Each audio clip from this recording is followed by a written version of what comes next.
அத்தனை பேரும் அல்லும்படி 6 முதல் 60% வரை ஆடி தள்ளுபடியுடன் சூப்பர் சரவணா ஸ்டோர்ஸ், சென்னை, மதுரை, கோவை.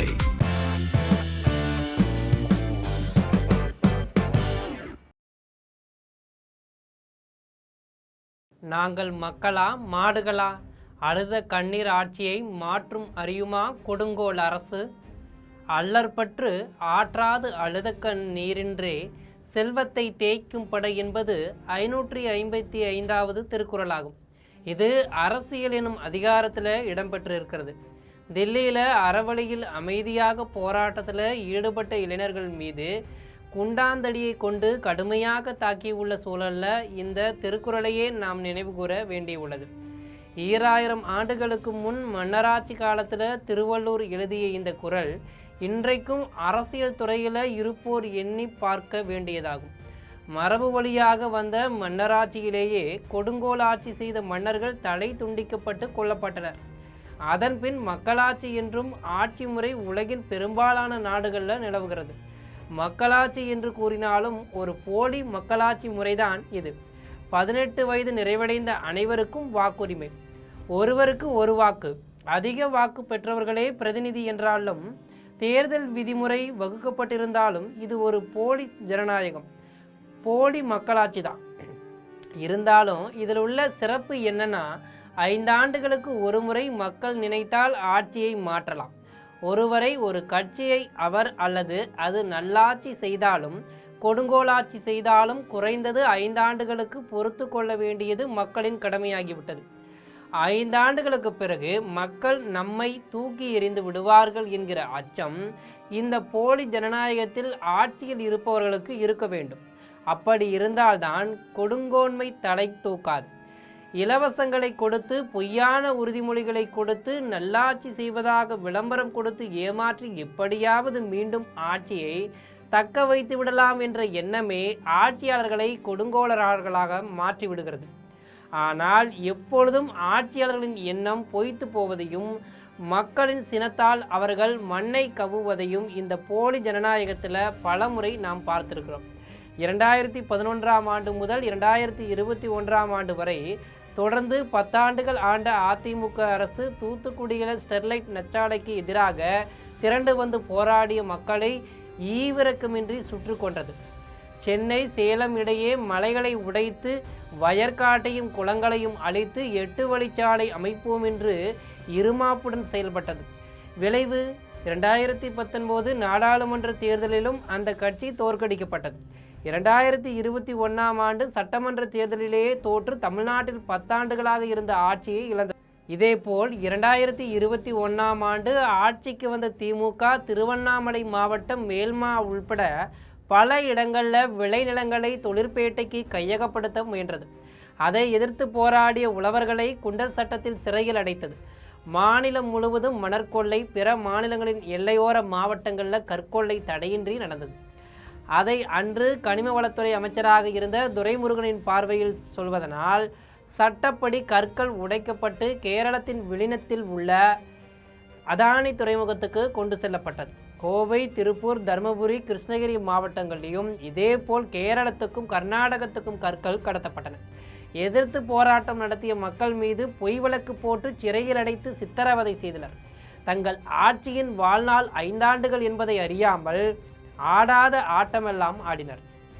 தனியார் நிறுவனத்துக்கு விமான நிலையம் கொடுக்கப்பட்டால் அந்த நிறுவனத்திடம் இருந்து பல்லாயிரம் கோடி ரூபாய் கை ஓட்டாகவோ பங்குகளாகவோ கிடைக்கும். அந்த விமான நிலையத்தை சுற்றி பல்லாயிரம் ஏக்கர் பரப்பில் வளைத்து போட்ட நிலங்களை பல லட்சம் கோடி ரூபாய்க்கு விற்று காசு பார்க்கலாம் என்ற பேராசையில் பரந்தூரில் விமான நிலையம் அமைத்தே தீர்வோம் என்று முழங்கினர்.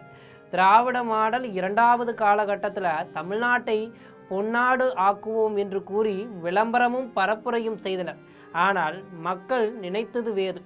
அவர்கள் திமுகவையும் அதிமுகவையும் தோற்கடித்து புண்ணாக்கி விட்டனர். ஆட்சி காலத்தில் செய்த அட்டூழியங்களுக்கு தண்டனையாக அடுத்த 5 ஆண்டுகளோ இன்னும் பல 5 ஆண்டுகளோ அல்லது வாழ்நாள் வரைக்குமோ திமுக ஆட்சியிலிருந்து ஒதுங்கி இருக்கும் சூழல் உண்டாகிவிட்டது. திமுக தீய சக்தி என்று சொல்லி சல்லி கட்சிகளின் ஆதரவுடன் ஆட்சிக்கு வந்துள்ள தாவேகா இன்று தமிழ்நாட்டின் தீய சக்தியாக உருவெடுத்து வருது.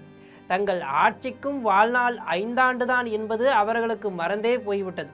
தமிழ்நாட்டின் நிரந்தர முதலமைச்சர் என்று கூறும் முழக்கம் விண்ணத்தீர ஒலிக்கிறது.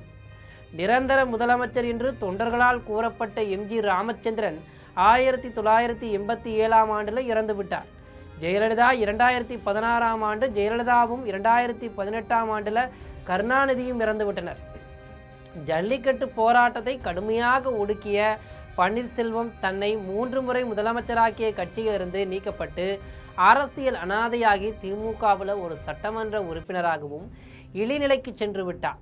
சென்னை சேலம் 8 வழிச்சாலை எதிர்ப்பு போராட்டத்தையும் தூத்துக்குடி ஸ்டெர்லைட் எதிர்ப்பு போராட்டத்தையும் அடக்கி ஒடுக்கிய பழனிசாமி இன்று தாவேகாவுடன் ஓடிப்போகும் தன் கட்சிக்கு சட்டமன்ற உறுப்பினர்களை தடுக்க இயலாதவராக தெம்பின்றி தளர்ந்து போய்விட்டார். பரந்தூர் நமதே என்று தலைக்கணத்துடன் இருமாப்புடனும் இருந்த ஸ்டாலின் இன்று சட்டமன்றத்துக்குள் செல்ல முடியாமல் வீட்டில் ஓய்வெடுக்கிறார். இந்தியாவிலேயே தமிழ்நாடுதான் கல்வியில் முதலிடம் என்று கூறி வீண் பெருமை பேசிவிட்டு இன்று இங்கிலாந்தில் பட்டம் பெற்ற தன் பெயரினை கட்டித்தழுவி முதுமை காலத்தை போக்கி வருகிறார்.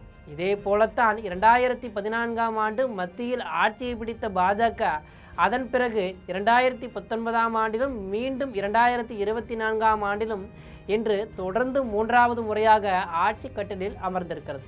இந்த 3வது முறை தேசிய ஜனநாயக கூட்டணி ஆட்சிதான் நடைபெறுகிறது என்பதை அது உணரவில்லை. இப்போதுள்ள கூட்டணி ஆட்சி 2029ஆம் ஆண்டில் பறிபோகும் என்பதை அவர்கள் உணர்ந்தால் தலைநகர் தில்லியில் இப்படி ஒரு அட்டூழியத்தை கட்டவிழ்த்து விட்டிருக்க மாட்டார்கள். ஆயுதம் ஏதுமின்றி அறவழியில் அமைதியாக போராடிய மாணவர்களையும் இளைஞர்களையும் குண்டாந்தடி கொண்டு கண்மூடித்தனமாக காவல்துறையினர் தாக்கிய செயல் மனிதநேயம் உள்ள எவருக்கும் கொதிப்பையும் சினத்தையும் ஏற்படுத்தும். தாக்குதலுக்கு அஞ்சி ஓடிய இளைஞர்களை ஒருவன் காலை குறுக்கே விட்டு தடுக்கி விழச் செய்கிறான். அமைதியாக நிற்கும் ஒரு இளைஞனை 2 காவலர்கள் தடிகொண்டு தாக்குகின்றனர். எந்த வன்முறையிலும் ஈடுபடாத இளைஞர்களை உயிரச்சம் வரும் வகையில் அடித்து விரட்டுவதா மக்களாட்சி? இது மக்களுக்கு எதிரான ஆட்சி. போராட்டத்தில் ஈடுபடும் இளைஞர்களின் கோரிக்கைகள் மிகவும் எளிதானவைதான். நீட் தேர்வு குழப்பத்துக்கு பொறுப்பேற்று கல்வி அமைச்சர் தர்மேந்திர பிரதான் பதவி விலக வேண்டும். தேர்வை திறம்பட நடத்த தகுதியில்லாத தேசிய தேர்வு முகமையை கலைத்து விட வேண்டும். இந்த கோரிக்கைகளை ஏற்கிறோம், மறுக்கிறோம், பரிசீலிக்கிறோம் என்று எதையாவது சொல்லிவிட்டு போக வேண்டிய மத்திய பாஜக அரசு தேவையின்றி இளைஞர்கள் என்னும் சிற்றெரும்பு புற்றில் காலை விட்டிருக்கிறது. இனி அதன் கடியை தாங்க முடியாமல் எப்படியும் அடுத்த தேர்தலில் மண்ணை கவுவது உறுதி. தொடர்ந்து 3 முறை ஆட்சியில் இருப்பதால் இனியெல்லாம் நாமே, இனி எப்போதும் நாமே என்று இருமாப்பில் உள்ளனர் பாஜக ஆட்சியாளர்கள்.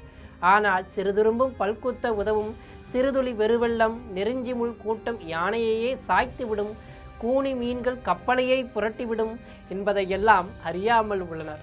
நல்லது செய்தால் ஆற்றிராயினும் அல்லது செய்தல் ஓம்புமின் என்பது நரிவிருவு தலையாரின் புறநானூற்று பாடல்.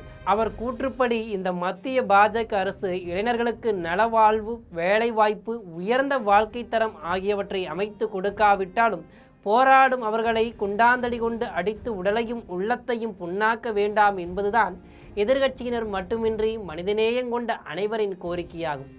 பிறர்க்கின்னா முற்பகல் செய்யின் தமக்கின்னா பிற்பகல் தாமே வரும் என்கிறது திருக்குறள். ஊழ்வினை உறுத்து வந்து ஊட்டும் அரசியல் பிழைத்தோருக்கு அறம் கூற்றாகும் என்கிறது சிலப்பதிகாரம். இவற்றையெல்லாம் அறியாத ஆட்சியாளர்கள் நாட்டில் எங்கும் பாலாறும் தேனாரும் பாய்வதாகவும் அவற்றை பருகிக்கொண்டு அமைதியாக இருக்க முடியாமல் இந்நாட்டு இளைஞர்கள் தேவையின்றி போராட்டத்தில் ஈடுபட்டதாகவும் கருதுகிறாங்க.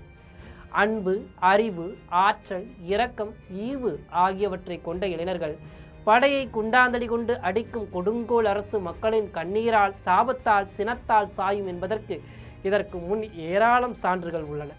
இது போன்ற செய்திகளை உடனுக்குடன் தெரிந்து கொள்ள ஜெம் தொலைக்காட்சியுடன் எப்போதும் இணைப்பில் இருங்கள். நன்றி, வணக்கம்.